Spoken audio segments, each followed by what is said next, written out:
On a forgotten dirt road, a simple girl found a man lying under the shade of a tree.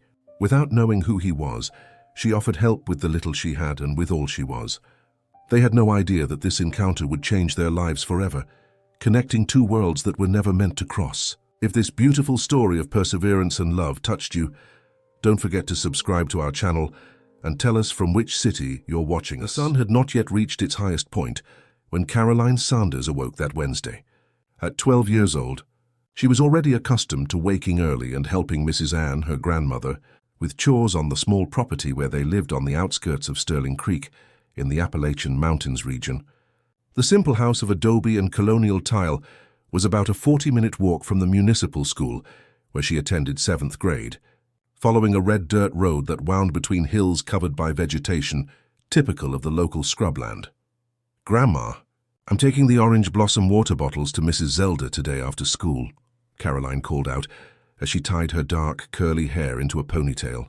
Her small hands, already calloused from daily work, moved skillfully as she organized her worn backpack.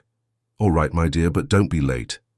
"The sky looks strange today. It seems like it's going to rain later," replied Mrs. Ann, a woman in her early 60s, with a face marked by time and sun, but who still retained a sweet and serene gaze. Caroline's life had never been easy. The only child of a mother who had left for New York City in search of better opportunities and rarely returned, she was raised from a young age by her grandmother. Her mother's absence had left its marks, but Caroline had found in the simplicity of rural life her own way of seeing beauty in the everyday. Her poetry notebook, carefully hidden between the mattress and the bed, was a silent witness to her dreams and a rare sensitivity for someone so young. That morning, however, something told Caroline that the day would be different. After school, instead of taking the usual path to Mrs. Zelda's house, she decided to take a shortcut through a less frequented part of the way, skirting a small stream that flowed down from the mountains. The sky began to darken, confirming her grandmother's premonition about the rain. It was then, as she rounded a bend in the path, that Caroline spotted something unusual under the shade of an immense yellow trumpet tree. A male figure stretched out on the ground. The girl's heart quickened. Her first instinct was to run, but something made her stop. The figure wasn't moving, and his clothes, which even covered in dust revealed themselves to be expensive, seemed completely out of place in that rural setting. "Sir? Are you all right?" Caroline asked, keeping a safe distance. She received no answer. Cautiously, she approached a little closer. It was a man who appeared to be around 40 years old, with well-defined features, fair skin now reddened by the sun, and graying hair at his temples. He wore a navy blue dress shirt, now dirty and partially torn dress pants, and leather shoes that certainly cost more than all of Caroline's belongings combined. Overcoming her initial fear, the girl knelt beside the stranger. He was breathing but seemed completely exhausted or unconscious. Caroline lightly touched his shoulder. "Sir, wake up. You can't stay here. It's going to rain." The man did not react. Caroline looked around, indecisive. There was no one nearby to help. The nearest house was at least a kilometer away, and the man seemed too heavy for her to carry. "I'll go get help," she decided, but before she left she noticed that the stranger seemed dehydrated. His lips were parched and his breathing, though present, was weak. Caroline ran to the stream, wet her own handkerchief and quickly returned. Gently she moistened the man's lips and wiped his forehead with the damp cloth. She repeated the process a few times until, to her relief, he moved his head slightly and his eyes opened with difficulty. Where am I?" he murmured, his voice hoarse and confused. "On the old Sterling Creek Road?" Caroline replied, closely observing the man's reaction. "Are you all right, sir? Do you want me to call someone?" The stranger tried to sit up, but a visible discomfort made him recoil. His deep brown eyes seemed disoriented. "Water? Do you have water?" he asked with difficulty. Caroline quickly took her water bottle from her backpack and offered it to the man, who drank eagerly. "Thank you," he said, finally managing to sit up. I don't quite know how I ended up here." "You're not from around here, are you?" "You're dressed all different," Caroline observed with the frankness typical of her age. A weak smile appeared on the man's lips. "No, I'm not. My name is Raphael. Raphael Carter." What Caroline didn't know and Raphael didn't seem willing to reveal at that moment, was that she was in front of Raphael Carter Mendelssohn, one of the most influential businessmen in the United States, owner of RCM Technology, a company that had revolutionized the software sector in the country and expanded into the international market in recent years. His face usually graced the covers of business magazines, and his name frequently appeared on lists of the wealthiest and most influential men in the country. "I'm Caroline Sanders. I live with my grandmother nearby. Can you stand up? It's going to rain hard soon." Raphael tried to stand but stumbled. Caroline, despite being small for her age, offered support, putting his arm over her shoulders.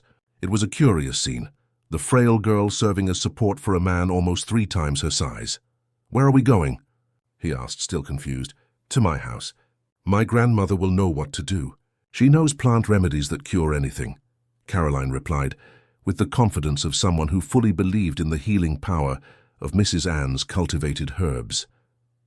The journey was slow and arduous. Raphael could barely coordinate his steps and stopped frequently to catch his breath. Caroline, however, showed surprising patience for someone her age. She didn't ask intrusive questions or show haste. She simply remained firm in her role as guide and support. When the first heavy drops of rain began to fall, they spotted Mrs. Ann's modest house. The roof of old tiles, the faded yellow walls, and the small garden full of medicinal herbs formed a welcoming ensemble that contrasted dramatically with the world to which Raphael belonged. "Grandma, I need help," Caroline shouted as they approached the wooden gate. Mrs. Ann appeared at the door and for an instant was paralyzed by surprise to see her granddaughter accompanied by a stranger in a visible state of weakness. "Mercy, child. Who is this man?" "I found him fallen on the old road, Grandma." "He's not well." The old woman, overcoming her initial surprise, acted with the readiness of someone who had faced many emergencies in life. She helped Raphael inside the house and settled him on the simple living room sofa, covered with a patchwork quilt she had made years ago. "Caroline, bring fresh water and that chamomile and lemon balm tea I prepared this morning," she instructed, as she examined the stranger with experienced eyes. "Sir, can you tell me what happened? Are you hurt anywhere?" Raphael, now more awake after the effort of the walk, replied in a still weak voice, "I'm not hurt. I think it's exhaustion and perhaps dehydration. Thank you for taking me in." Mrs. Ann nodded without asking further questions. In her simple wisdom, she knew that everyone has their own time to reveal their stories. "Rest, we'll talk later." Caroline returned with the water and tea, curiously observing as her grandmother cared for the strange visitor. There was something in his gaze, a mixture of gratitude and helplessness, that deeply touched the girl. Whoever he was and wherever he came from, that man needed help, and that was enough for Caroline. The rain was now falling heavily outside, turning the dirt road into a red mud pit. Inside the simple house, protected by the kindness of 2 strangers, Raphael Carter Mendelssohn, the tech magnate, closed his eyes and, for the first time in many years, felt truly safe. What neither Caroline nor her grandmother knew was that, while the businessman rested in their humble home, news of his disappearance was already occupying the country's main news portals. In New York City, a complex plot of corporate betrayal was unfolding, and Raphael was just the first piece to be removed from the board. While Caroline and Mrs. Ann cared for Raphael in peaceful Sterling Creek, the scene was completely different almost 700 kilometers away, in the financial heart of New York City. On the 35th floor of an imposing mirrored building on Wall Street, an extraordinary board meeting of RCM Technology was taking place behind closed doors.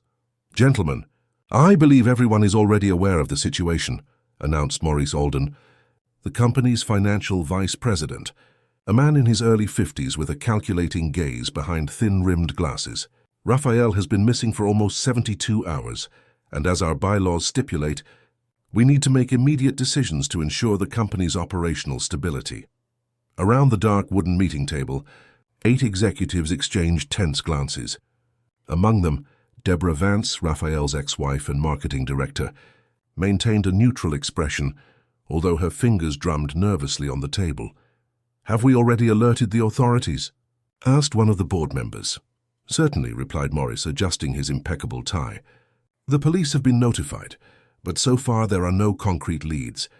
Raphael's car was found abandoned on Interstate 40 near Asheville, with no signs of violence or theft. His cell phone has been off since Saturday night after he hastily left the Foundation's charity dinner.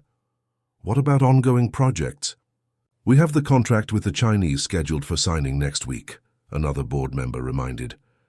Precisely why I called this meeting, Maurice opened a folder and distributed some documents. I propose that, temporarily, I assume the executive presidency. With Deborah's support in institutional relations, we have power of attorney to represent the company in cases like this. What no one in that room explicitly mentioned, although many suspected, was that Raphael's disappearance had not been an accident. In the preceding weeks, the businessman had been discreetly investigating signs of significant financial irregularities within the company. Only his personal lawyer, Anthony Grant, who was not present at the meeting, had full knowledge of these suspicions. I think it's prudent to wait a few more days before any drastic changes in management, finally spoke John Kent, the oldest board member and Raphael's personal friend since college. Raphael has never been irresponsible with the company. If he disappeared like this, there must be a serious reason. And when was the last time you spoke to him, John? Deborah questioned with a slightly sarcastic tone. Raphael has been exhibiting erratic behavior for months. Rumors about his alleged involvement with questionable investments in Asia have alarmed our shareholders. The value of our shares dropped 12% last week alone. John was about to reply, but was interrupted by the abrupt entry of Raphael's secretary, Clara Mills, a competent young woman who had worked with him for 5 years. Excuse the interruption, she said, visibly nervous, but I just received a call from Mr. Grant. He's been trying to reach all of you for hours, but apparently the company lines are having problems. He asks that the meeting be postponed until his arrival. He's on his way with important information about Raphael. A tense silence filled the room, broken only by Maurice's irritated sigh. Clara, I appreciate your concern, but we are in a private board meeting. Mr. Grant is not part of it, and this is not a meeting about Raphael's personal well-being, but about the company's governance. Even so, Maurice, I think we should wait, John insisted. If Anthony has relevant information. Let's vote then, Deborah cut in. Who agrees with the temporary restructuring proposal as presented by Maurice? Raise your hand. 5 hands promptly went up, including her own. Only John and another board member remained opposed. The decision was made. Clara informed Mr. Grant that the board has already deliberated. He can meet with me later if he wishes, Maurice concluded with a thinly disguised smile of triumph. Meanwhile, miles away, Raphael awoke disoriented on Mrs. Ann's sofa. The rain had subsided, and the soft light of dusk filtered through the simple cotton curtains. For a few moments he couldn't recall where he was or how he had arrived there. Then Caroline's small figure appeared in his field of vision, carrying a steaming mug.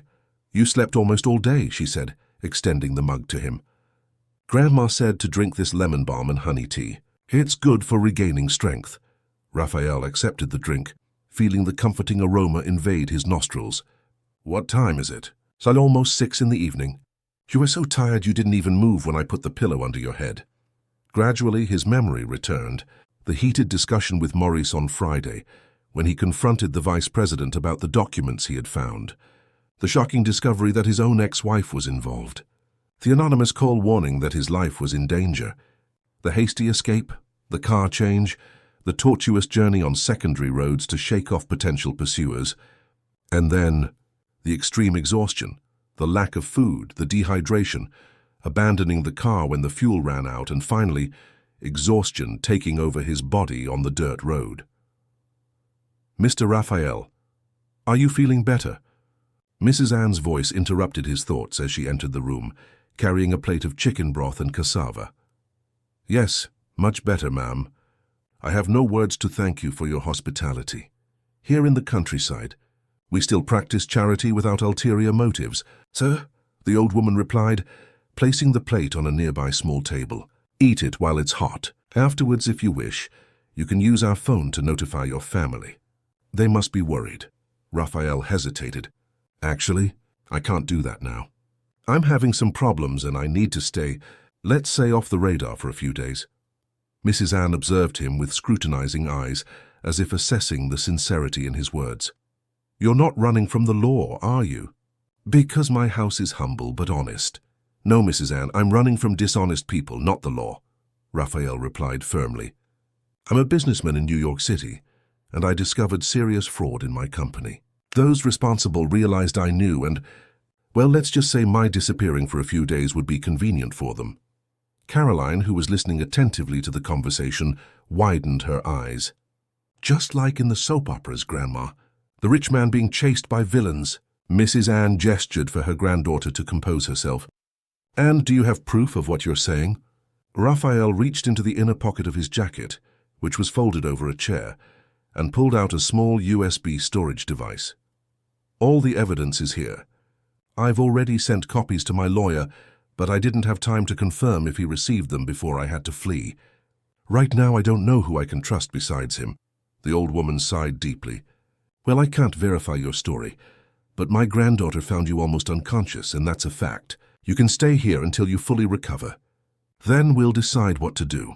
"Thank you," Raphael said, genuinely touched by the simple generosity of that family. "I promise to compensate you as soon as I can."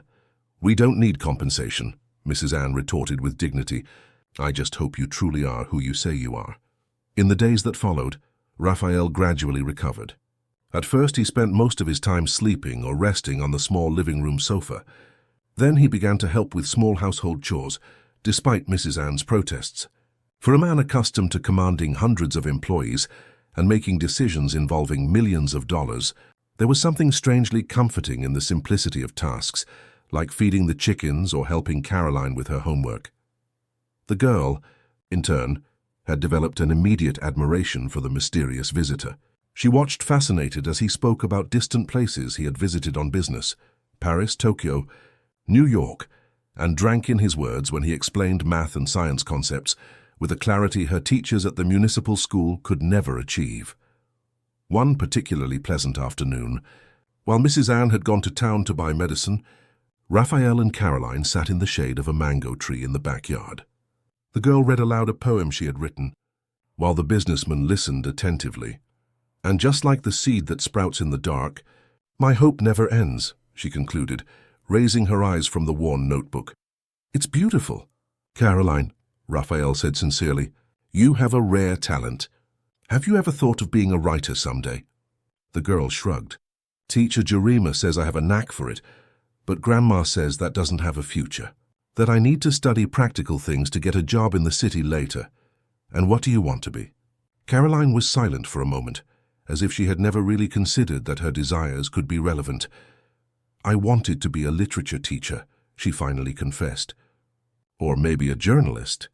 "I like to tell stories," Raphael smiled, feeling an unexpected wave of emotion. Here was a child with exceptional talents, limited not by lack of ability, but by lack of opportunity. "You know, Caroline, I also come from a simple family," he revealed, surprising himself with his willingness to share that part of his story. "My father was a bus driver in Knoxville, and my mother worked as a domestic helper. I studied in public schools my whole life." "Seriously?" The girl's eyes shone with disbelief. "And how did you become an important businessman then?" "With a lot of study and some people who believed in me along the way. I won a college scholarship because of my grades, and then I built my career step by step. It's never easy, but it's possible." Caroline's face lit up with something Raphael immediately recognized: hope. It was the expression of someone who, for the first time, glimpsed possibilities beyond the limits the world had imposed.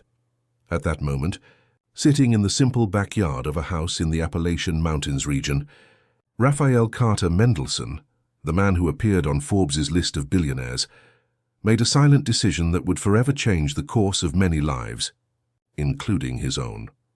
What he didn't know yet was that in New York City, Maurice and Deborah had discovered that the USB drive with the evidence against them was missing. And that, at that exact moment, they were putting private detectives on the trail of the missing businessman, with explicit orders to find him at all costs.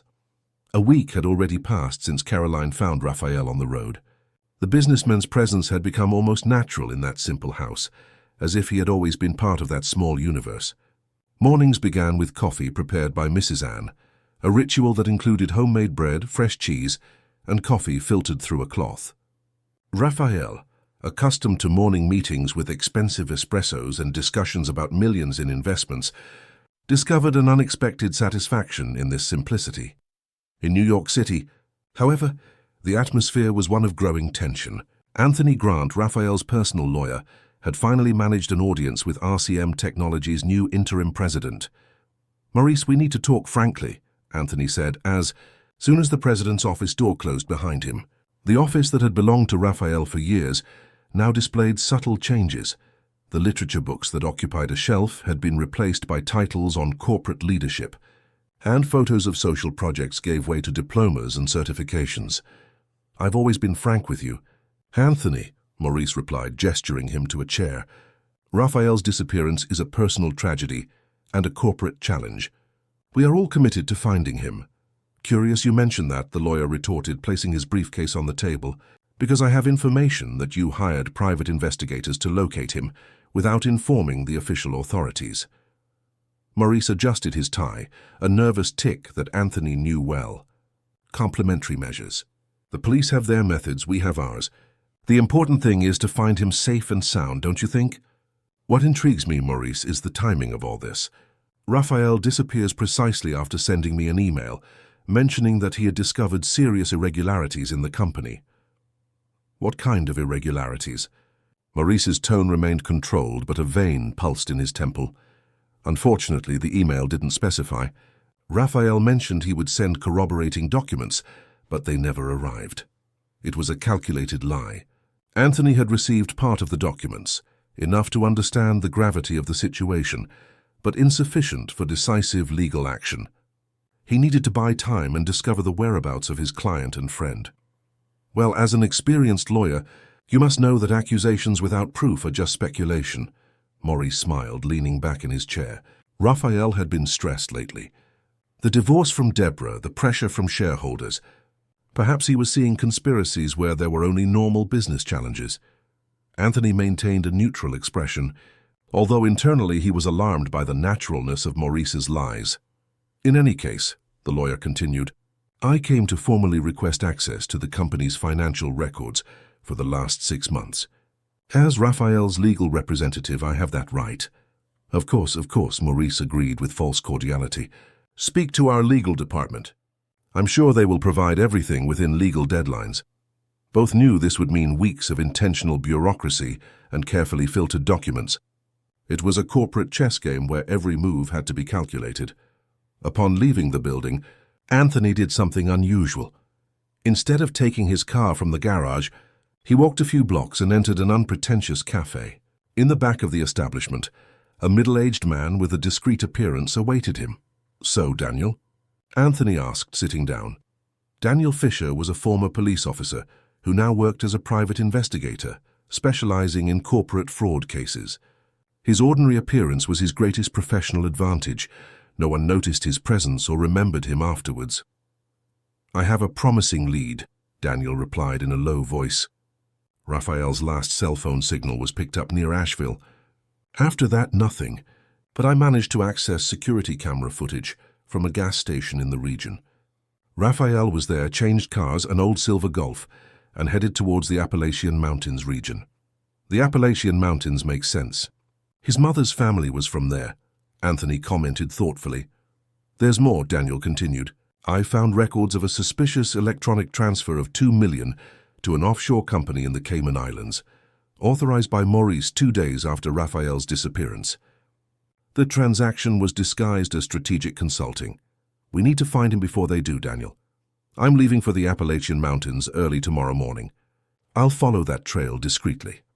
What neither of them imagined was that fate had already intertwined the paths of Raphael and Caroline inexorably, creating invisible bonds that transcended the circumstances of their encounter. In Sterling Creek, a routine had been established. In the mornings, after Caroline went to school, Raphael helped Mrs. Ann with household chores, or in the small vegetable garden in the back of the house. In the afternoons, when the girl returned, he helped her with her studies. The businessman was surprised by the girl's learning ability, who absorbed complex concepts with extraordinary ease.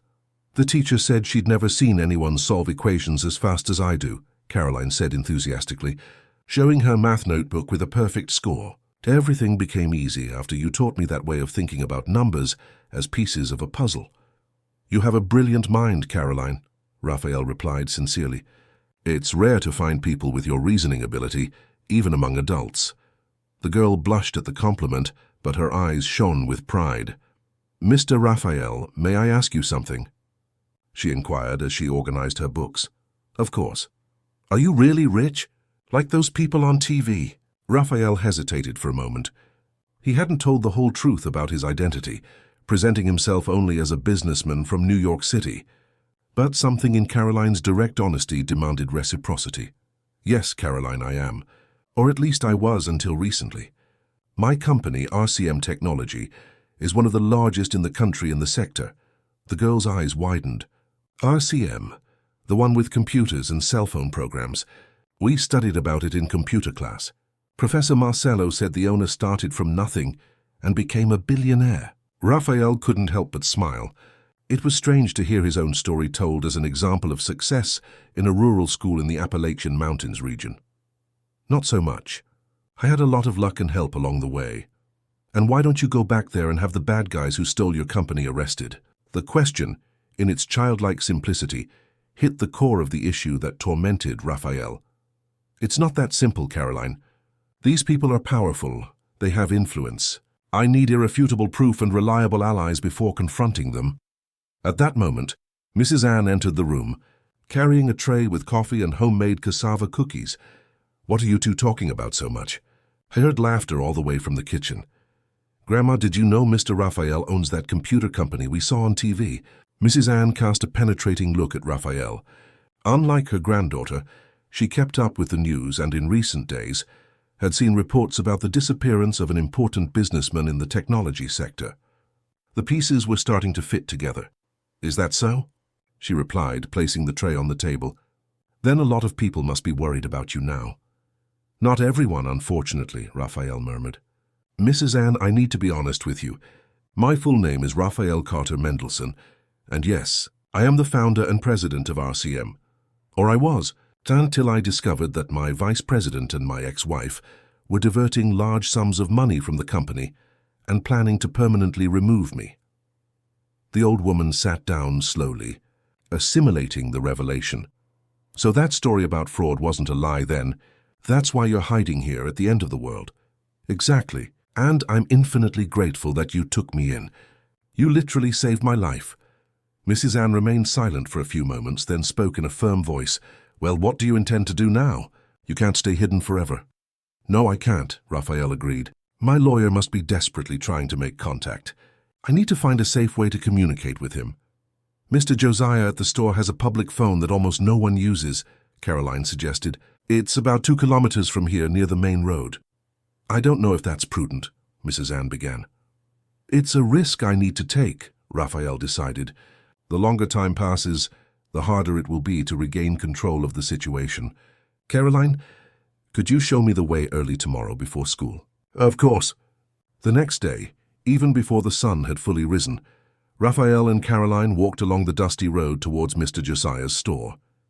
The businessman wore clothes borrowed from Mrs. Ann's late husband, simple cotton pants and a plaid shirt faded by time, and a straw hat to protect himself from the sun. No one would recognize him as the sophisticated executive who used to frequent corporate environments. Mr. Josiah's store was a rustic building on the side of the road, serving as a grocery store, bar, and community gathering point. At that hour of the morning, it was practically deserted. The owner, a man in his 70s with a thick mustache and astute eyes, recognized Caroline immediately. Good morning, little one. Did you come to buy milk for your grandmother? No, Mr. Josiah, we came to use the phone, if that's okay. The old man cast a curious glance at Raphael, but nodded without asking questions. It's in the back, as always. $5 for the first 5 minutes. Raphael thanked him and headed to the public phone installed in a small improvised cubicle at the back of the store. His hands trembled slightly as he dialed Anthony's number. After 3 rings, his lawyer's familiar voice sounded on the other end of the line. Anthony Grant speaking. Anthony. It's me, Raphael. A momentary silence, followed by a muffled exclamation. Raphael, for heaven's sake, where are you? We're all worried sick. I'm safe, that's what matters. I can't reveal my exact location. Not even to you for now. How are things there? They're chaotic. Maurice assumed the interim presidency with board support. Deborah is controlling investor relations. They're spreading rumors that you had a mental breakdown, insinuating there might be financial irregularities on your part. Son of a gun, Raphael murmured. Did you manage to access the files I sent you before I disappeared? Thaititius partially. I have evidence of some suspicious transfers, but nothing conclusive that proves their direct involvement. We need more. The USB drive I have contains everything. Emails, doctored reports, transfer confirmations, but I can't just show up in New York City and hand it over. I've hired a trusted investigator. If you can give me any clue about your location, I can send him to retrieve the USB drive. Raphael hesitated, looking out the cubicle window. Outside, Caroline was chatting animatedly with Mr. Josiah, her face illuminated by a genuine smile. The girl's image reminded him of why he had built his company, not just to generate wealth, but to create technologies that could transform lives, especially those with fewer opportunities. I'm in the Appalachian Mountains region, he finally said, Sterling Creek area. Send your man to the Sterling Creek Inn in town. I'll leave instructions for him at the reception under the name Anthony Smith. Understood. He'll be there in 48 hours, Raphael. Be careful. These people are desperate. They found out the USB drive is missing, and they suspect you have it. I'll do my best. And Anthony, when all this is over, I have other plans. This experience, it changed my perspective on many things. As he hung up, Raphael felt simultaneously relieved and apprehensive. The gears had been set in motion. The confrontation was becoming inevitable. Returning to Mrs. Ann's house, he observed Caroline's profile walking ahead of him, her determined posture, the notebook clutched to her chest, her unwavering dignity even in such modest circumstances. There was something in her that reminded him of himself in his youth, before money, before power, when all he had were dreams and an obstinate refusal to accept limitations. Caroline, he called, making the girl turn around. Thank you for everything. You don't have to thank me, Mr. Raphael. Grandma always says we shouldn't expect anything in return when we help someone. Your grandmother is a wise woman, but still I want you to know that you and she changed my life in ways you can't imagine. What Raphael didn't say, but had already decided in his heart, was that he would repay that kindness in a way that would forever transform the future of Caroline and many other young people like her. This would be his true redemption, greater than any fortune or business success.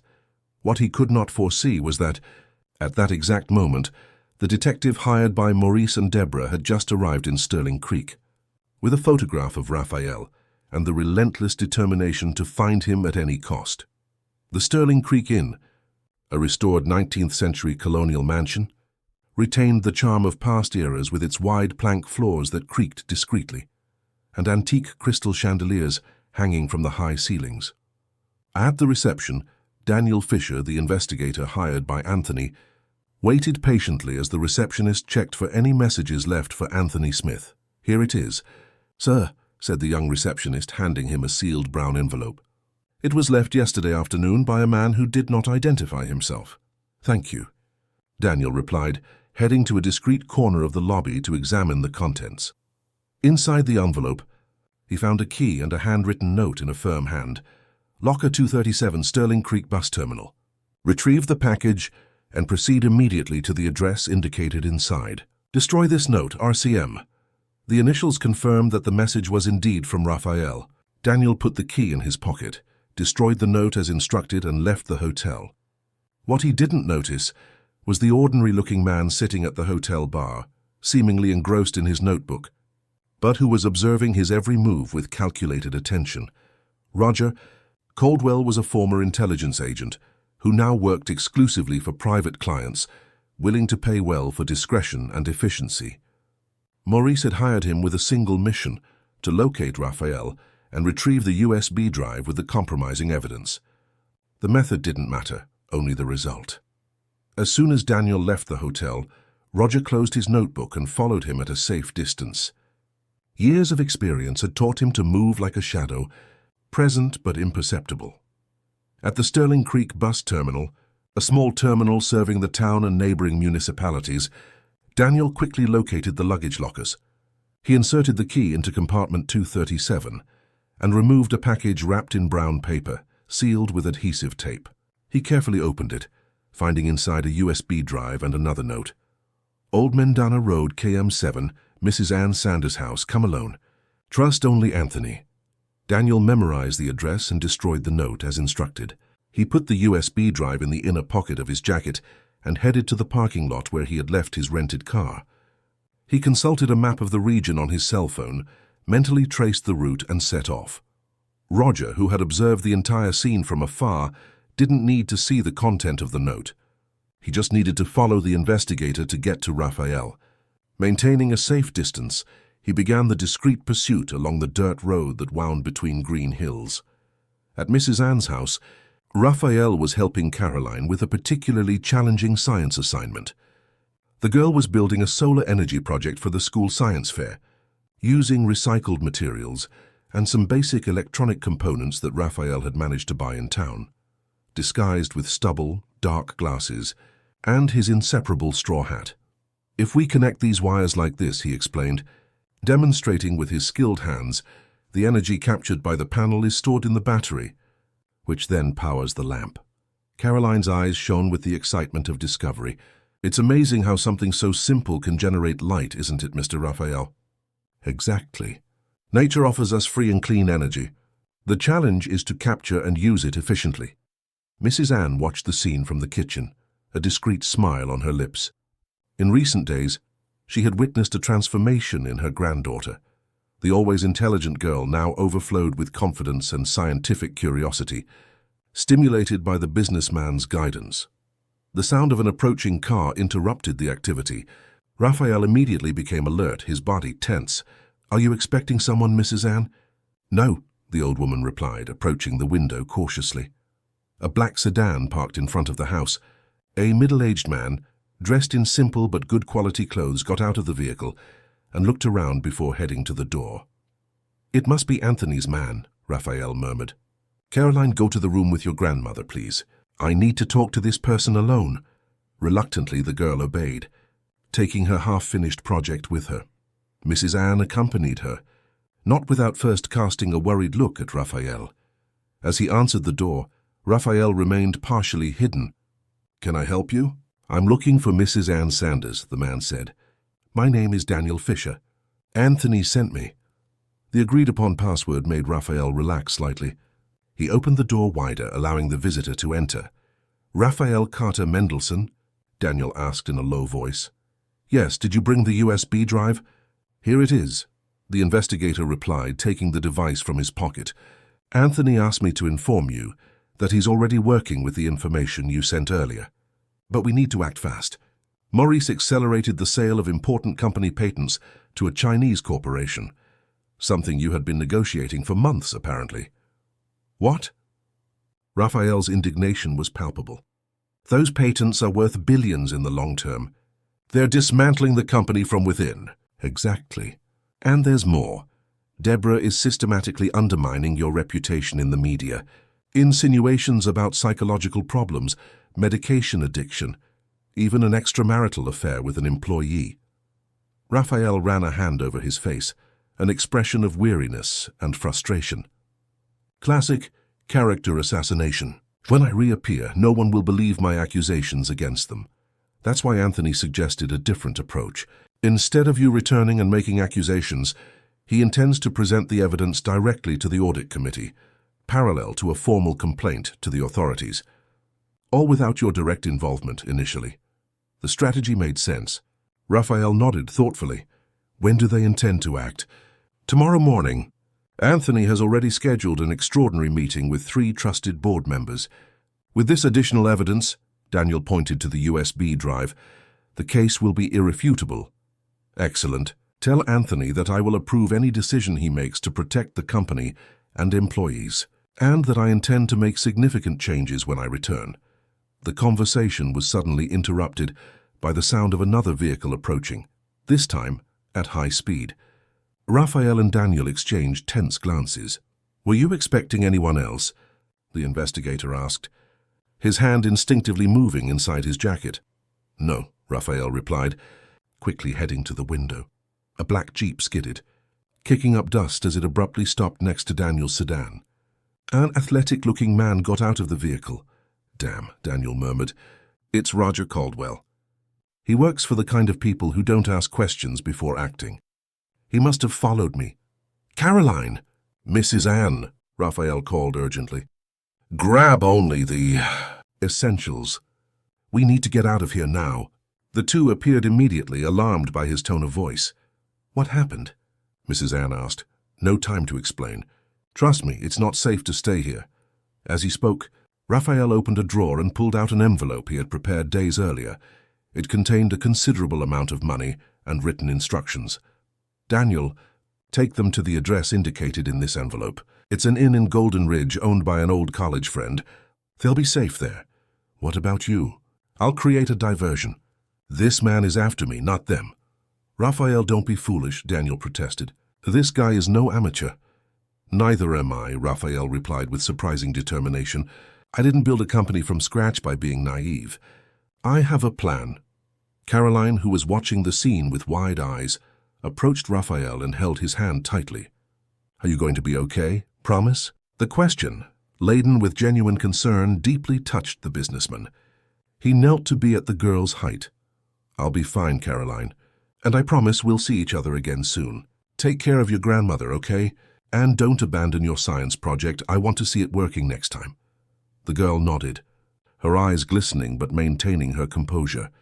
Mrs. Ann, with her characteristic practicality, had already packed a small bundle with essential clothes and medicines. "Let's go through the back," Daniel indicated, taking control of the situation. "My car is in front, too exposed. We'll have to cut through the orchard and reach the secondary road on foot." Raphael agreed. "There's a trail that leads to the stream, and then up to the old road. Caroline knows the way." Outside, Roger slowly approached the house, assessing possible escape routes. There was no hurry. His target was cornered on an isolated property with nowhere to run. Or so he thought.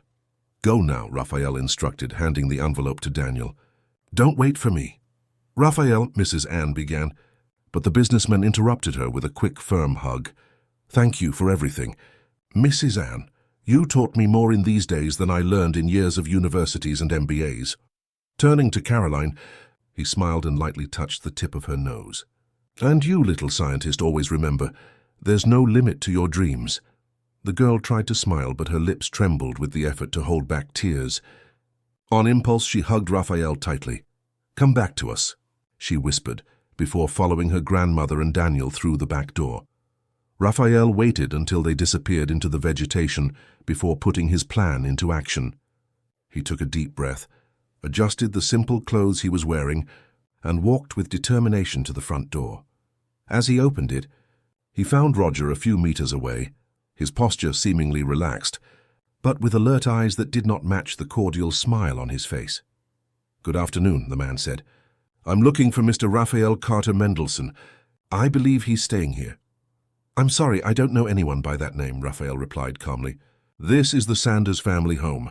I'm just a friend visiting." Roger narrowed his eyes, studying the man in front of him. The stubble, the simple rural worker's clothes, the slightly accented speech Raphael had adopted. Everything contributed to the image of a common local resident. "Strange," Roger commented. "I have reliable information that he would be here. Perhaps you've seen him. A businessman from New York City, about 40 years old." "New York City?" Raphael let out a forced laugh. "No one from that big city comes around here, sir. Just simple folks." While maintaining the conversation, Raphael discreetly observed the movement in the backyard. A rooster began to crow loudly, followed by the agitated cackling of chickens, a sign that someone was passing through the chicken coop. Well, at least Caroline and Mrs. Ann were managing to escape. "Do you mind if I take a look inside?" Roger asked, his polite tone barely disguising the implicit threat. "Actually, I do mind," Raphael replied, blocking the entrance with his body.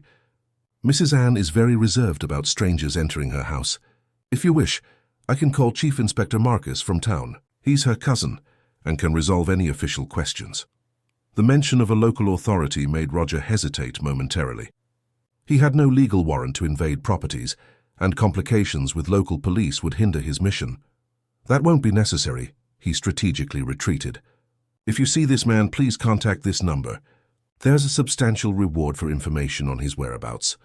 He extended a card with only a phone number printed on it. Raphael accepted it with a neutral smile. Certainly. A reward is always welcome around these parts. May I ask why you're looking for him with such interest? Urgent family matters, Roger replied vaguely.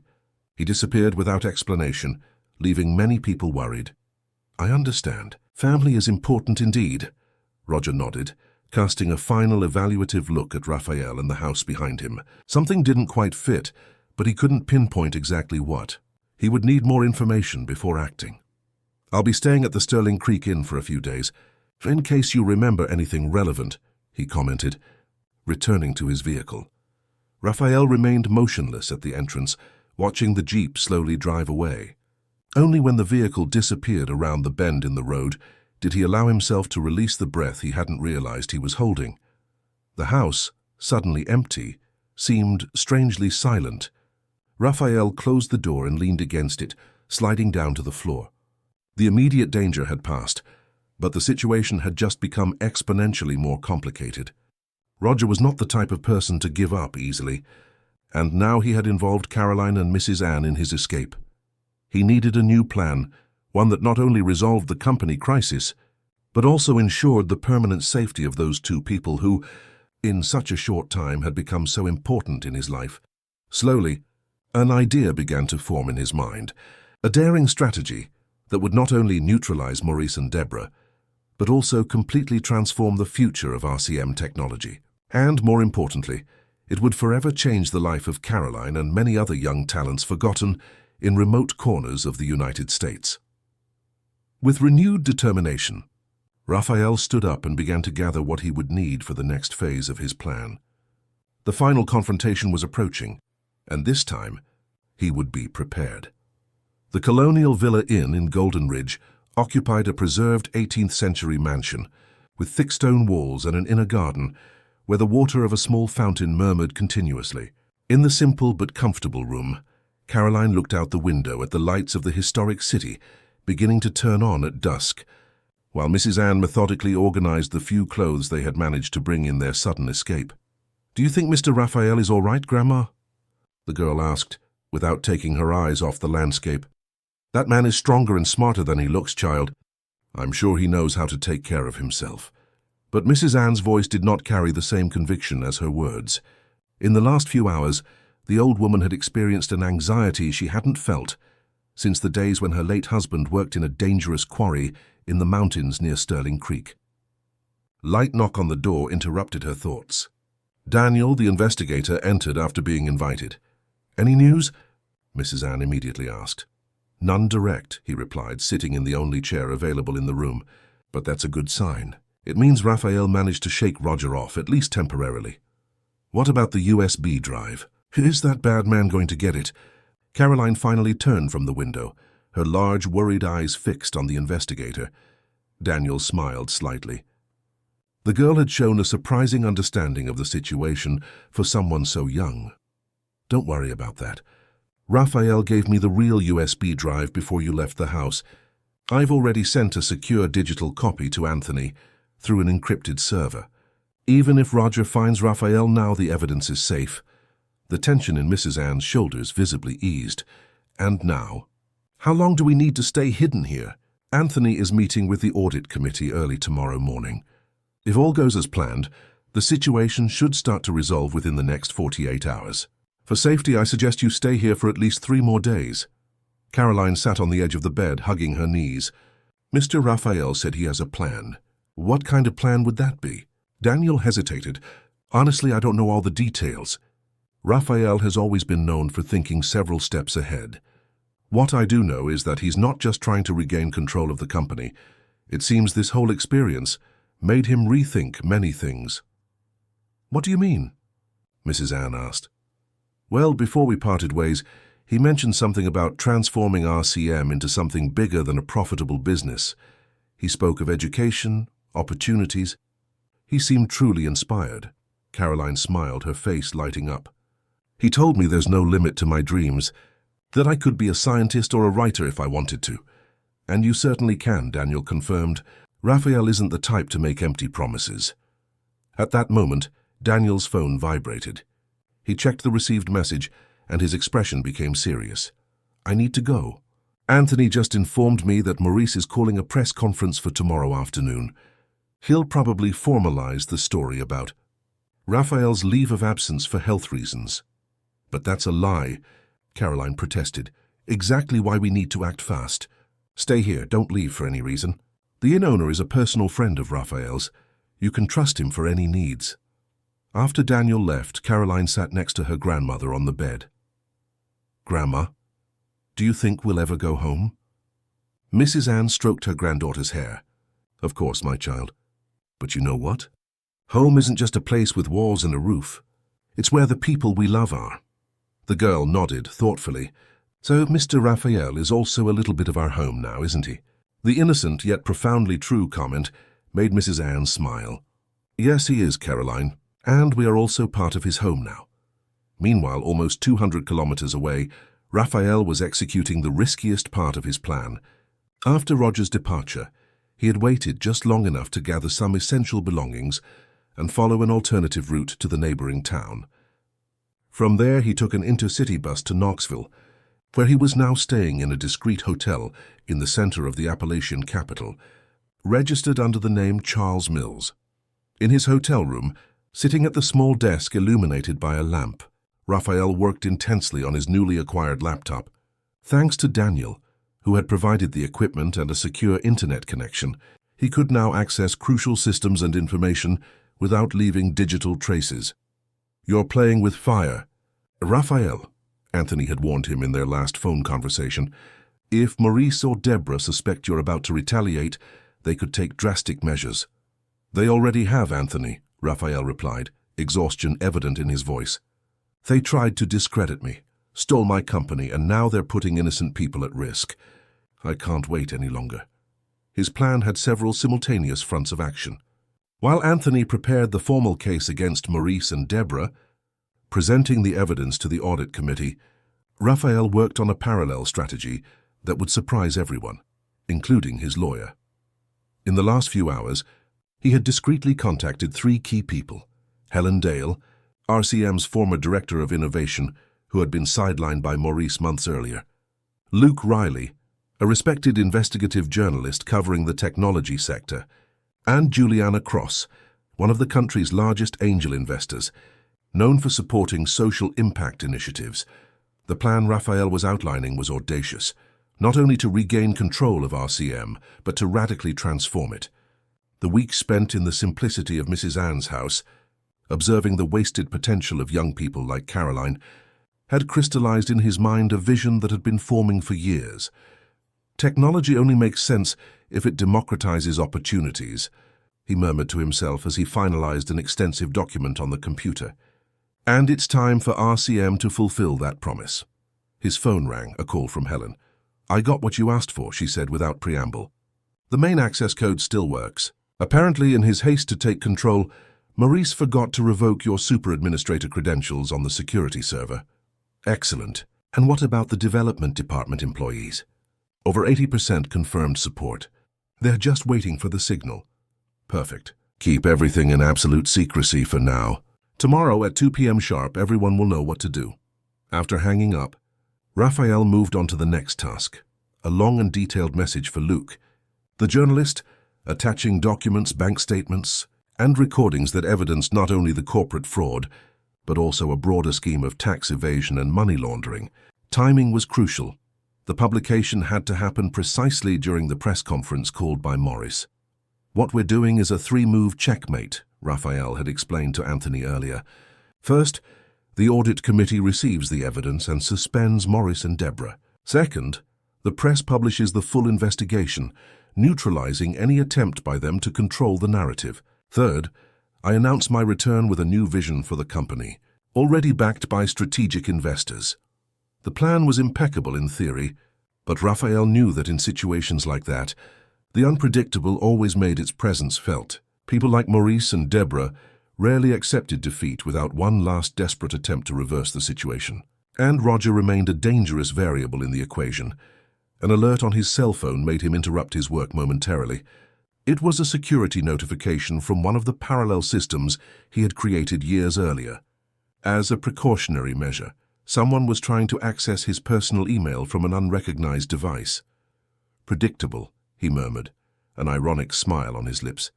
Maurice had never been particularly subtle in his tactics. Raphael quickly activated a security protocol that not only blocked the intrusion attempt but also tracked its origin. As he suspected, the access was being attempted from the RCM building in New York City. The night advanced as Raphael continued working, driven by a determination that went beyond the mere desire for revenge or personal justice. Caroline's face frequently appeared in his thoughts, that extraordinary child who had saved him not only physically, but had also freed him from a kind of existential torpor he hadn't even realized had settled into his life. Around 3 in the morning, exhausted but satisfied, Raphael sent the last email of his nocturnal strategy to Juliana Cross, the investor. The subject of the message was simple yet ambitious. Project Seed, transforming technology into opportunities. Upon finishing, he leaned back in the chair, allowing himself a moment of reflection. How ironic that, precisely when he was about to lose everything, he felt more complete and centered than in his entire life of business successes. Perhaps Mrs. Anne was right in her simple wisdom.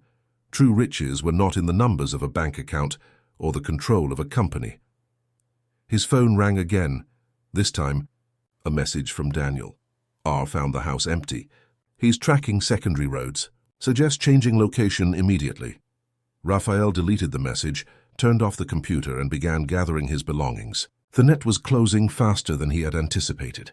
He needed a new refuge, at least for another 24 hours, until his plan was fully in motion. He quietly left the hotel through the service exit he had previously identified. The light rain falling over Knoxville provided additional cover, making any surveillance more difficult. He walked a few blocks before taking a taxi to the bus terminal. At the almost deserted terminal at that hour of the morning, he bought a ticket to Golden Ridge. He didn't exactly plan to meet Caroline and Mrs. Anne yet. It would be too risky, but he needed to be close to protect them if Roger somehow discovered their whereabouts. While waiting to board, sitting on a secluded bench, Raphael received a new message. It was from an unknown number, but the content immediately revealed the sender. "I know who the old woman and the girl are. I know where they are. Trade the evidence for them. Tomorrow noon, St. Francis Church in Golden Ridge." A chill ran down Raphael's spine. How had Roger found out about Caroline and Mrs. Anne? And more importantly, how had he located Golden Ridge? The answer came in a second message, this one from Daniel. "Urgent. Someone hacked my cell phone. All contacts and messages may be compromised. I'm on my way to Golden Ridge to reinforce security." Raphael felt panic growing, but forced himself to breathe deeply and think clearly. Panicking now would be playing into his adversary's hands.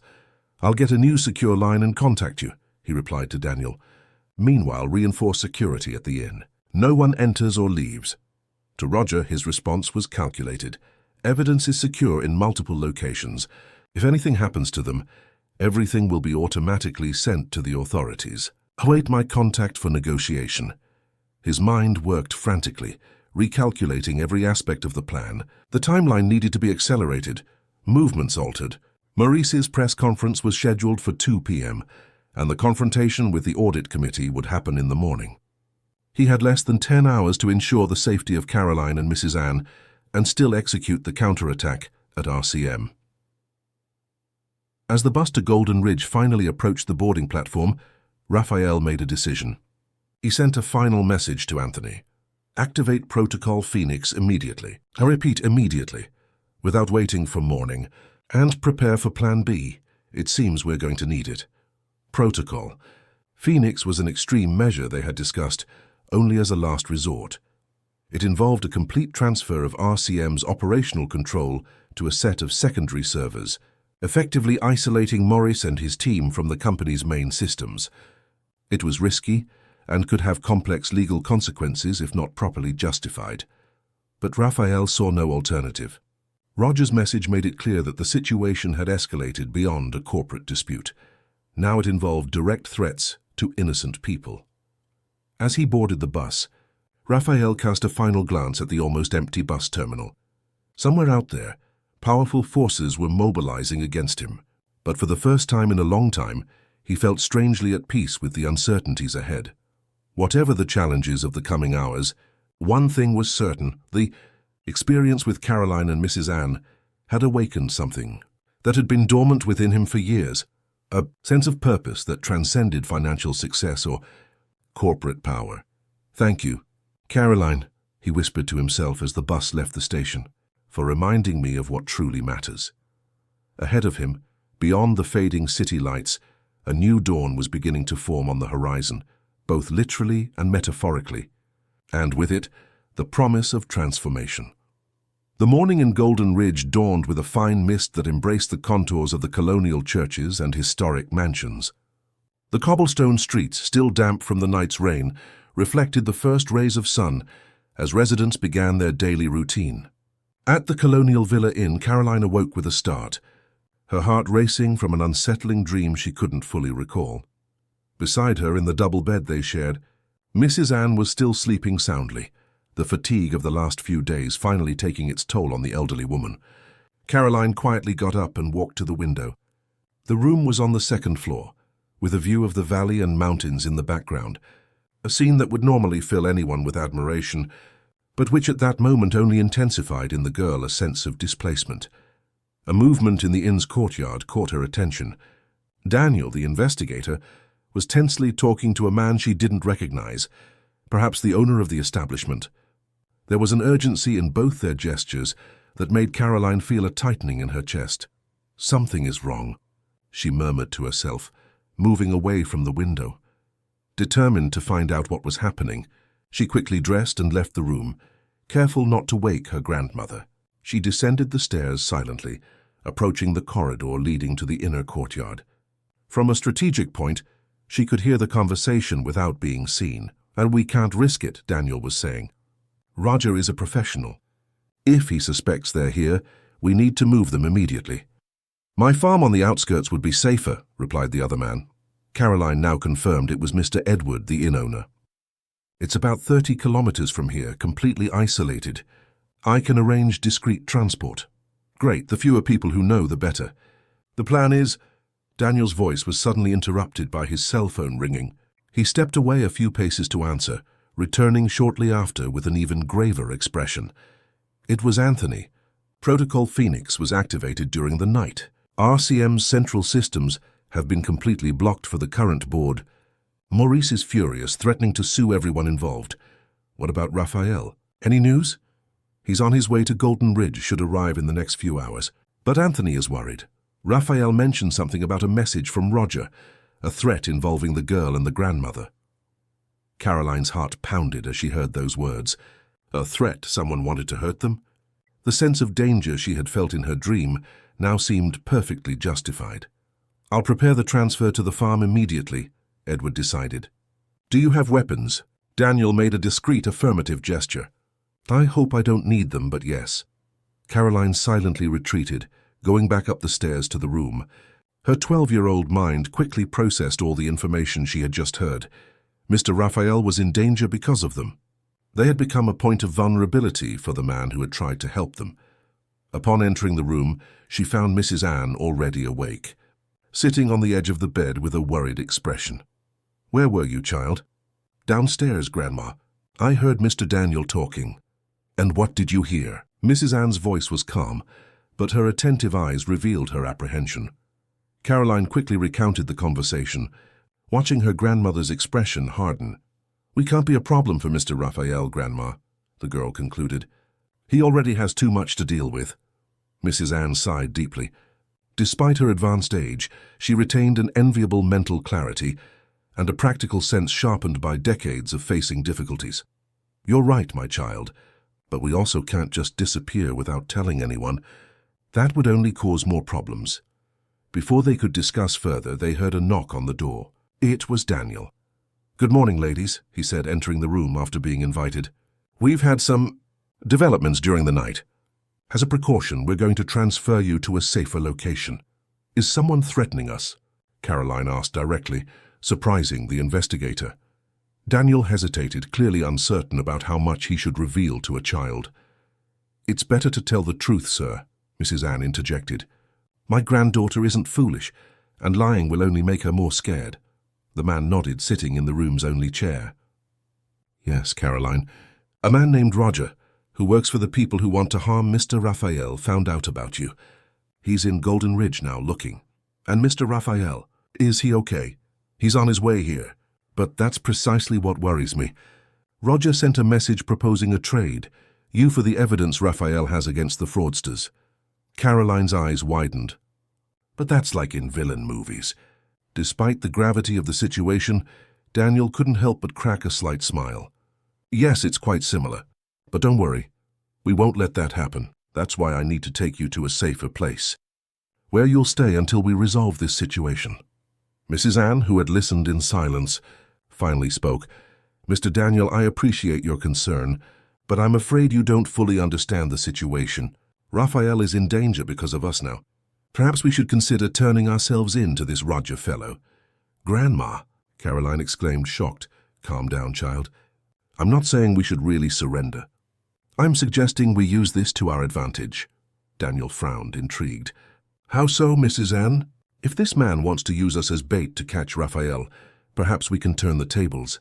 Use his expectation against him. An idea began to form in the old woman's shrewd mind. Years of caring for a rural property alone had developed in her a remarkable ability to solve problems with limited resources. Are you suggesting a trap? Daniel asked, beginning to understand. Exactly.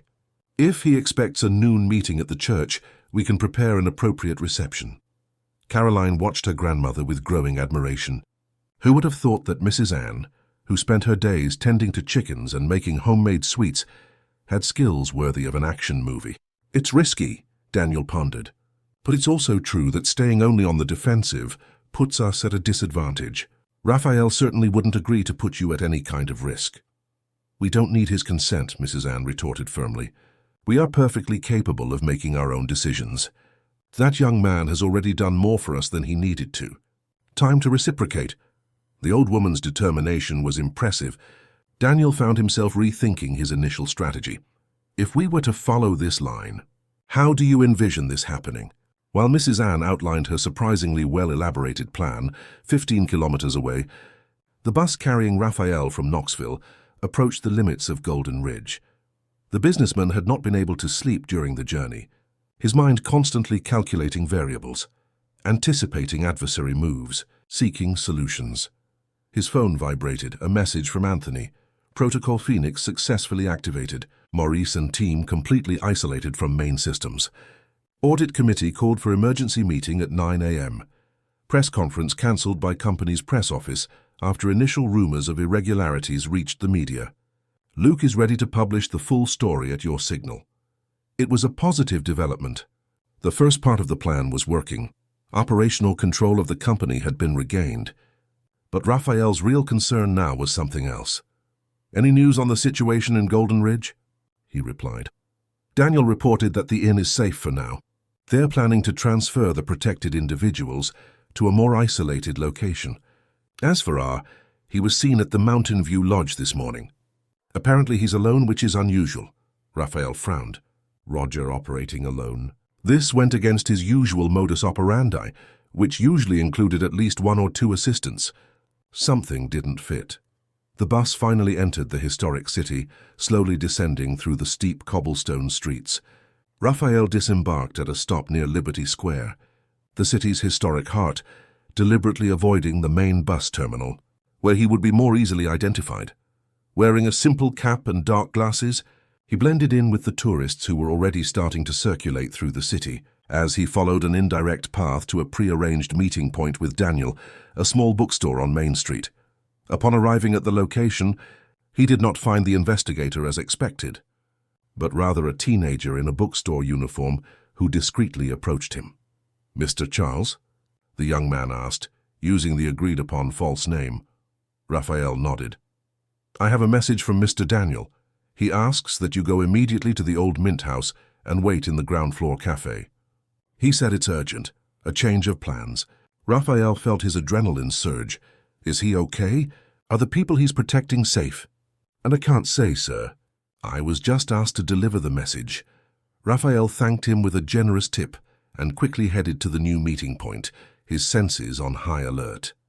The old Mint House was a historic museum housed in a colonial mansion in the center of Golden Ridge, with a small ground-floor cafe that catered mainly to tourists. Upon entering the establishment, he chose a table with a good view of the entrances and exits, ordered a coffee to justify his presence, and waited, carefully observing everyone who entered. 15 minutes passed with no sign of Daniel. Raphael was beginning to suspect something was wrong when his cell phone vibrated again, a message from an unknown number. "Look at the corner table, near the window." Raphael discreetly raised his eyes. Sitting alone, seemingly absorbed in reading a newspaper, was Roger. Their gazes met for a brief instant, and the man made an almost imperceptible gesture, inviting Raphael to join him. It was an obvious trap, but also an opportunity. Raphael needed to buy time, to find out what Roger really knew about Caroline and Mrs. Anne. Leaving some notes to pay for his coffee, he calmly got up and walked to his adversary's table. "I imagined you wouldn't resist following me here," he commented, sitting across from Roger. "Actually, you were predictable," the other replied with a cold smile. "Your moral code has always been your weakness, Mendelssohn. All it took was threatening two innocent people to bring you directly to me." Raphael maintained a neutral expression, although internally his heart was racing. "Where is Daniel?" "Your investigator is fine, just unavailable at the moment. I had to improvise a bit to get you here." "What exactly do you want, Roger? Because if it's the USB drive with the evidence, it's too late." "It's in safe hands and will be released at any moment." Roger shrugged, seemingly unperturbed. "The USB drive was never my main objective, although Maurice and Deborah don't know that. They hired me to find you, yes, but my true employers have broader interests." This revelation completely surprised Raphael. "True employers?" "Let's just say RCM possesses technologies that interest certain organizations. Organizations that would prefer these technologies not fall into the public domain as you have planned to do." Raphael's mind raced, processing this new information. The project Roger was referring to could only be Artemis, a decentralized artificial intelligence system that his research department had been secretly developing for the past 3 years. It was revolutionary, but also potentially dangerous if misused. "How do you know about this?" Raphael asked, trying to buy time while assessing his options. "I have my methods. The important thing is that you have a choice to make now. Either you come with me voluntarily and give me access to the project's main servers, or the old woman and the girl will suffer the consequences.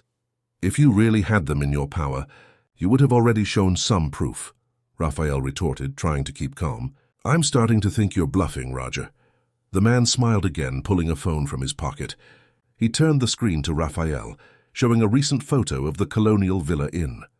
"I know exactly where they are, and I have people in position, just waiting for my order." "So what's it going to be?" Raphael felt cornered.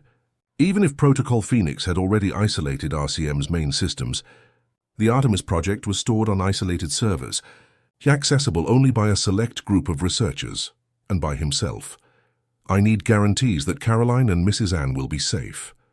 "As I said, we're not in a position to negotiate," Roger replied, though a slight frown indicated something was bothering him. "But as a gesture of goodwill, I can arrange a video call with them." Raphael nodded, buying time as he watched Roger pull another phone from his pocket, probably a secure line to contact his accomplices. The man typed a message and waited, his face gradually taking on an expression of confusion. "Any problem?" Raphael asked with feigned innocence. "Nothing relevant," Roger replied dryly, though it was evident he hadn't received the expected response. He tried again, this time making a call that, to his growing frustration, went unanswered. Meanwhile, at St. Francis Church, Mrs. Anne's plan unfolded with military precision. Caroline, as instructed, went alone into the temple, while her grandmother remained in the square in front, seemingly admiring the colonial architecture. The girl walked slowly down the central nave, observing the beautiful Baroque carvings that decorated the main altar. Deliberately exposed, she became the perfect bait to attract the attention of the man Daniel had identified as one of Roger's accomplices. It wasn't long before he approached, trying to appear just another tourist. "Hello, little one," the man said with a smile that didn't reach his eyes. "Are you alone? You look lost." Caroline swallowed her fear, remembering what her grandmother had told her about courage. "I'm waiting for my grandmother. She went to get water. What a coincidence. I know your grandmother. Mrs. Anne, isn't it? A friend of ours asked me to take you to a safe place." "Mr. Raphael?" Caroline asked, feigning innocence. "Exactly. He's worried about you. How about we wait for your grandmother outside near my car?" It was exactly the approach Daniel had predicted. Caroline discreetly looked to the side, where the church priest, previously informed by Edward about the operation, made an almost imperceptible signal. For it was the cue she had been waiting for. "Okay, sir. I'll just get my backpack from the bench," she replied, walking towards a specific point in the church. The moment the man followed her, two disguised security guards emerged from opposite sides of the nave, blocking his path. Simultaneously, the priest pressed a discreet button that locked the temple's side doors. "What does this mean?" the man asked, his hand instinctively moving inside his jacket. "I wouldn't do that if I were you," Daniel said, emerging from behind a pillar, his own weapon already drawn, but kept discreetly by his side. "There are at least 5 guns pointed at you right now, not to mention the church's security cameras recording everything." Caroline quickly moved away, running to the sacristy as planned. The man, seeing himself cornered, slowly raised his hands. "You don't know who you're dealing with," he threatened, though his voice no longer carried the same confidence. "Actually, we know exactly," Daniel replied. "Dmitry Kuznetsov, hired mercenary, extensive record in 3 countries. We've been monitoring your movements since you arrived in the city." The operation, coordinated by Mrs. Anne, did not stop there. Outside the church, another of Roger's accomplices, who was waiting in a dark car, was equally neutralized by Edward and 2 of his men, who approached as street vendors of handicrafts. Simultaneously, Mrs. Anne, who had never been truly unprotected, was discreetly escorted by another security guard into the church, where she safely reunited with Caroline in the sacristy. "Everything went well, Grandma," the girl exclaimed, hugging her grandmother tightly. "It's not over yet, my child," the old woman replied, though she allowed herself a brief smile of relief. "We need to make sure Mr. Raphael is safe too." At that moment, Daniel entered the sacristy, putting away his weapon. "Both men are contained." The priest agreed to keep them locked in the church crypt until the authorities arrive. "Now we need to communicate with Raphael." Taking out his cell phone, he sent a succinct message: "Threat neutralized. 2 installments of the debt collected. Awaiting instructions for the last one." At the old mint house, Raphael discreetly observed the message as Roger continued his frustrated attempts to contact his men. "It seems we have a communication problem," Raphael commented, no longer able to hide a slight smile.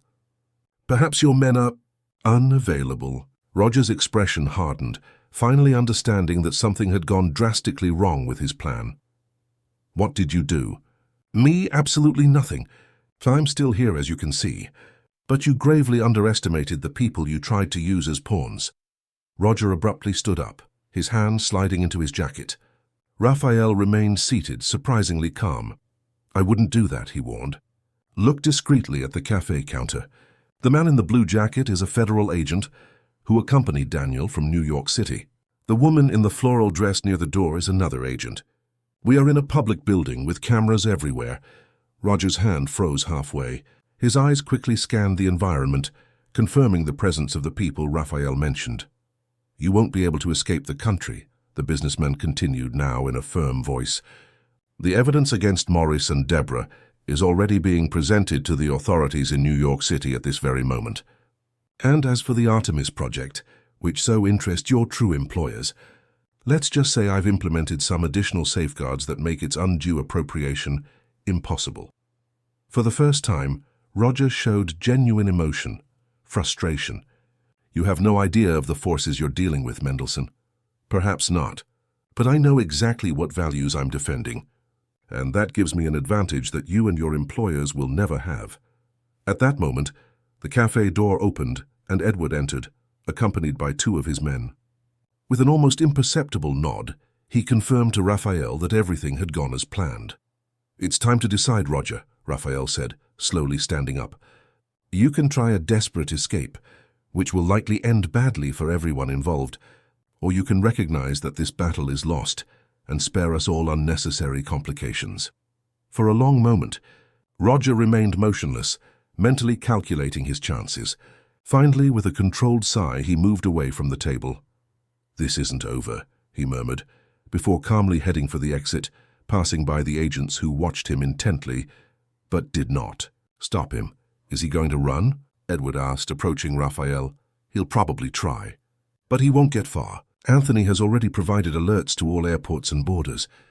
The important thing now is that Caroline and Mrs. Anne are safe. They're at the church waiting. The girl is eager to see you." Raphael felt a wave of emotion thinking about little Caroline, whose courage continued to surprise him. "Let's go to them." As they walked through the historic streets of Golden Ridge towards St. Francis Church, Raphael received another message from Anthony. Operation concluded in New York City. M&D detained for questioning. Audit Committee called Extraordinary Assembly. Awaiting your return. Justice was beginning to be restored, but Raphael knew that the real work was just beginning. What he had experienced in recent weeks, the genuine simplicity of Caroline and Mrs. Anne, the united community despite the difficulties, the dignity even in scarcity, had profoundly transformed his vision of the purpose of wealth and corporate power. Upon seeing the Baroque church ahead of him, Raphael felt a growing certainty about his next step. It would be much more than recovering a company. It would be completely redefining its purpose and impact. 6 months had passed since the dramatic events in Golden Ridge. RCM Technologies' headquarters in New York City, once an environment dominated by fierce competition and constant stress, now breathed a renewed atmosphere. The traditional cold and impersonal corporate design had given way to more welcoming environments. With integrated green areas, collaborative spaces, and on the ground floor, a new wing entirely dedicated to a project that had become Raphael's pride and joy, the Seed Institute. On that sunny Saturday morning, the main auditorium was packed. Employees, journalists, investors, and special guests awaited the start of the ceremony that would officially mark the launch of the initiative Raphael had meticulously planned since his return to the company's helm. Backstage, the businessman adjusted his tie, while Anthony reviewed some points of his speech. "Are you sure you want to reveal all this today?" the lawyer asked, always cautious. "The whole story, including how you met Caroline?" Raphael smiled, an expression of serenity that had become more frequent on his face in recent months. "Absolutely. It's time to break the cycle of secrets, Anthony. Besides, her story is the inspiration for all of this. It deserves to be told." "The shareholders seem surprisingly receptive to the company's new direction," Anthony commented, putting away his notes. "I confess I expected more resistance. People recognize authenticity when they see it. And after the scandal involving Maurice and Deborah, everyone was eager for a new narrative for RCM. The case of the former directors was still ongoing in court, with both facing charges of corporate fraud, money laundering, and attempted industrial sabotage. As for Roger, as Raphael had predicted, he had not been able to leave the country. He was arrested while trying to cross the border into Mexico and was now collaborating with authorities in exchange for a reduced sentence, revealing details about the mysterious international organization interested in Project Artemis. A soft knock on the door interrupted the conversation. It was Helen Dale, now RCM's Director of Social Innovation. "It's time, Raphael. The auditorium is full and our special guests have just arrived." Raphael took a deep breath, feeling a mix of nervousness and anticipation he had rarely experienced in his numerous previous corporate presentations. This time what was at stake transcended numbers, profits, or personal achievements. "I'm ready," he said, following Helen towards the stage. As he ascended the few steps leading to the platform, Raphael was greeted by a wave of applause. His eyes, however, immediately sought two specific faces in the front row. Caroline, now 13 years old, wearing a light blue dress and a radiant smile, and Mrs. Anne beside her, elegant in a discreet outfit, her posture emanating the same serene dignity as always, though now in a completely different context. "Good morning, everyone," Raphael began, approaching the microphone. "I thank each of you for your presence at this moment that I consider a turning point. not only for RCM technology, but for my personal journey. He paused, his eyes scanning the auditorium. Many here know the recent history of our company, the governance crisis, the fraud accusations, my temporary disappearance. The press has extensively covered these events in recent months, but today I am not here to talk about overcome crises or defeated villains. I am here to share a story of encounter, renewal, and rediscovered purpose. With naturalness and controlled emotion, Raphael began to narrate how, fleeing from people who wanted to silence him, he ended up unconscious on a rural road in the Appalachian Mountains region. He described the moment when a 12-year-old girl, without knowing his identity or position, simply extended her hand to help a stranger in difficulty. "Caroline Sanders didn't just save my physical life that day," Raphael said, his voice slightly choked.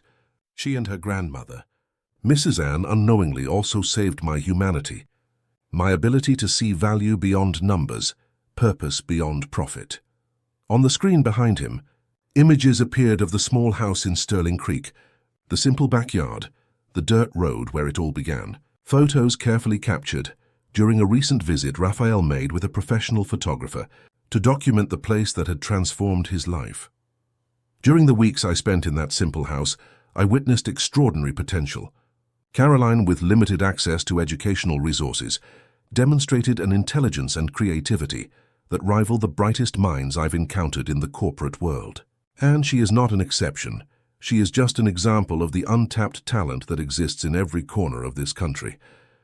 Raphael then detailed the SEED Institute, the initiative born from that transformative experience. An ambitious program that combined educational technology centers in remote regions, full scholarships for talented young people, startup incubators in rural towns, and an investment fund dedicated to positive social impact businesses. Technology only truly fulfills its purpose when it democratizes opportunities, when it breaks down barriers instead of creating new ones, he affirmed.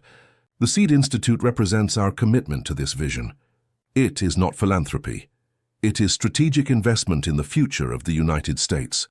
He then announced that RCM would allocate 15% of its annual profits to the Institute, in addition to mobilizing a network of angel investors and corporate partners who had already committed more than $500 million for the next 5 years.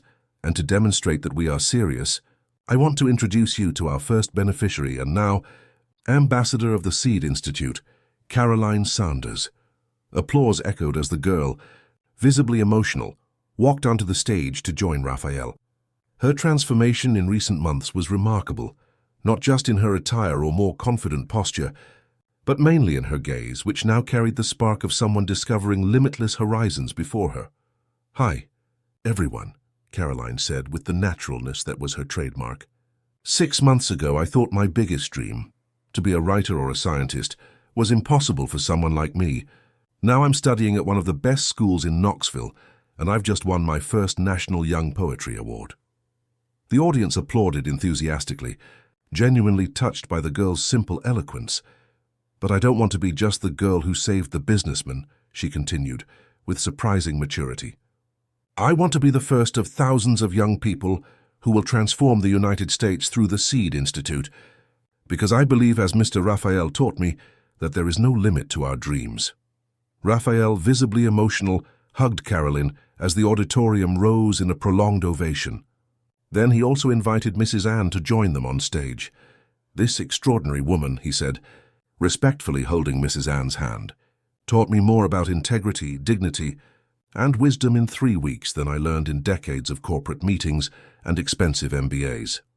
The elderly woman, initially uncomfortable with the spotlight, soon adjusted, her presence conveying a quiet strength that impressed even the most skeptical executives present.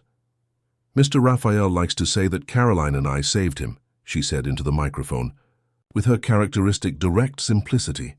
"But the truth is, he also saved us. He showed that we can have strong roots in the ground and still reach for the sky with our arms. And that's something every American deserves to discover." The ceremony continued with the presentation of the Institute's technical details, its first projects, and strategic partnerships. But the moment that truly captured the essence of the transformation occurred after the official event, when Raphael, Caroline, and Mrs. Ann walked together through the new spaces of the Seed Institute on the ground floor of the building. And this laboratory will be dedicated especially to research in renewable energy, Raphael explained, showing a spacious area equipped with cutting-edge technology. Inspired by your science fair project, remember? Caroline nodded, amazed. I never imagined that little solar panel made with recycled materials could inspire something like this. Great ideas often come from simple observations, Caroline. The difference is in who has the opportunity to develop them. As they continued the tour, Raphael noticed Mrs. Ann, unusually silent, carefully observing every detail. Is everything all right, Mrs. Ann? Just thinking, my son, she replied, using the affectionate term she had adopted to refer to Raphael in recent months. When you appeared at our door looking more dead than alive, I never imagined we would be here today. Neither did I, Raphael confessed. I thought I knew everything about success, about building something meaningful. But it took losing everything, literally everything, to find a purpose that was truly worthwhile. And now? Caroline asked. What comes after the Seed Institute? Raphael smiled, placing his hands on the girl's shoulders. Now comes the hardest part, ensuring that every talented young person in this country, no matter where they were born or in what circumstances, can flourish fully. And for that we need many seeds in every corner. Mrs. Ann nodded, satisfied. I always say that good plants grow in any soil, as long as they have enough water and sun. People are the same. They just need opportunity and a little push now and then. The old woman's simple wisdom resonated deeply with Raphael. In a few months, his life had transformed in ways he never imagined possible. The RCM, once merely a technological empire focused on financial results, now redefined its role in American society. And he himself, once an executive obsessed with growth metrics and valuation, had discovered a dimension of personal satisfaction that no previous corporate success had provided. More importantly, Raphael understood that his true legacy would not be measured in bank digits or stock holdings, but in the lasting impact on the lives of people like Caroline, young talents who, multiplied by thousands, could truly transform the reality of the country. As they left the laboratory, Caroline suddenly stopped and turned to Raphael with the spontaneity that was her trademark. You know, Mr. Raphael, I think we should write a book about all of this. A story about how an unexpected encounter changed so many lives. Raphael smiled, delighted with the idea. I think you just found your first official literary project, Caroline, and there couldn't be a truer story to tell. Mrs. Ann, observing the dialogue with attentive eyes, added her own wisdom, and the title could be Seeds, because in the end, that's what happened. We planted seeds in each other's lives, and now we're seeing what blossoms. Perfect, Raphael agreed, feeling a deep inner peace. After all, that's what life is about, isn't it? Sowing without necessarily knowing what will sprout, but having faith that something beautiful will emerge. As they walked together towards the exit, under the sunlight streaming generously through the Institute's large windows, Raphael was certain that, after years of building a business empire, he was finally beginning to build a true legacy. Outside, a team of journalists awaited for more interviews and photos. Caroline, initially shy with all the media attention, now positioned herself with growing confidence alongside Raphael and Mrs. Ann, not as a symbol of charity or social marketing, but as a true protagonist in a story of mutual transformation. Mr. Raphael, one of the reporters called, many entrepreneurs engage in philanthropy, but few drastically redirect their company's focus as you have done. Don't you fear this will negatively affect RCM's financial results in the long term? Raphael considered the question for a moment before responding.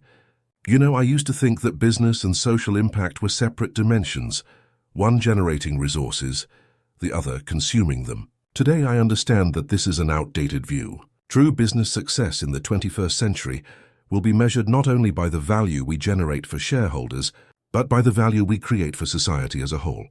He paused, looking at Caroline and then at the imposing RCM headquarters rising above them. The Seed Institute is not a side project or a corporate social responsibility initiative. It is the renewed soul of RCM, our fundamental reason for existing, and believe me, our financial results have never been more promising than now, with this clarity of purpose.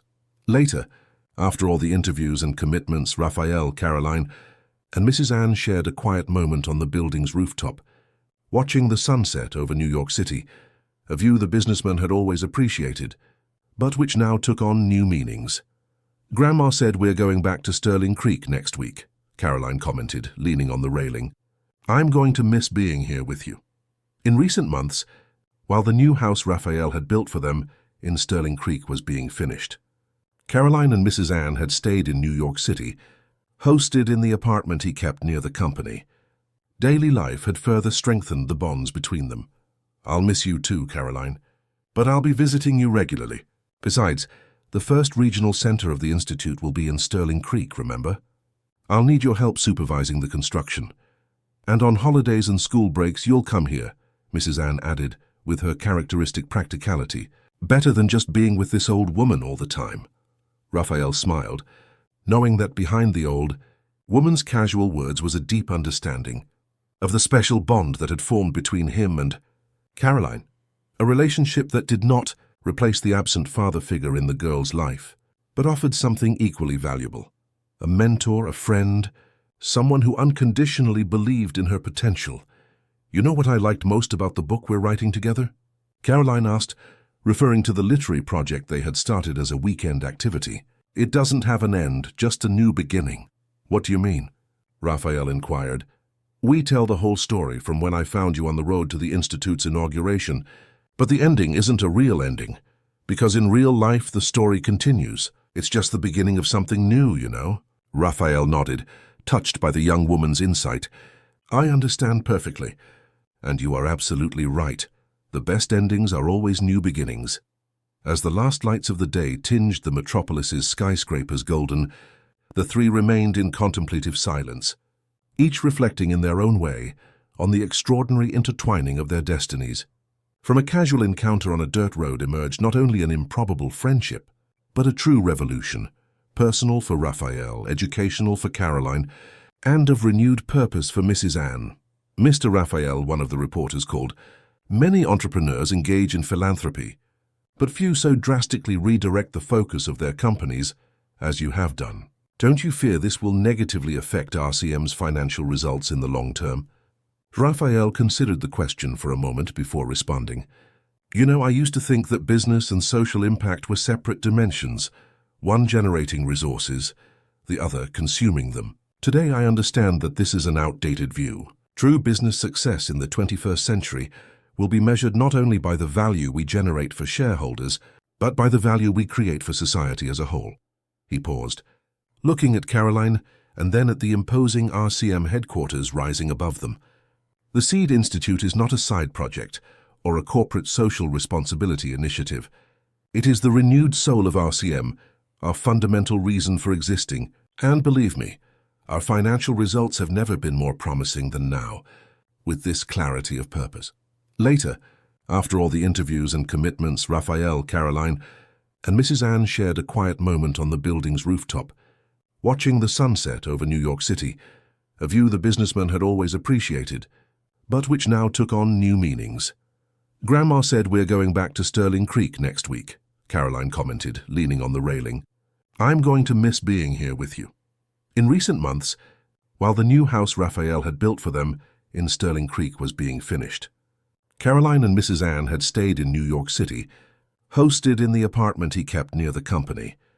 Daily life had further strengthened the bonds between them. "I'll miss you too, Caroline, but I'll be visiting you regularly. Besides, the first regional center of the Institute will be in Sterling Creek, remember? I'll need your help supervising the construction. And on holidays and school breaks, you'll come here," Mrs. Ann added, with her characteristic practicality. "Better than just being with this old woman all the time." Raphael smiled, knowing that behind the old woman's casual words was a deep understanding of the special bond that had formed between him and Caroline, a relationship that did not replace the absent father figure in the girl's life, but offered something equally valuable: a mentor, a friend, someone who unconditionally believed in her potential. "You know what I liked most about the book we're writing together?" Caroline asked, referring to the literary project they had started as a weekend activity. "It doesn't have an end, just a new beginning." "What do you mean?" Raphael inquired.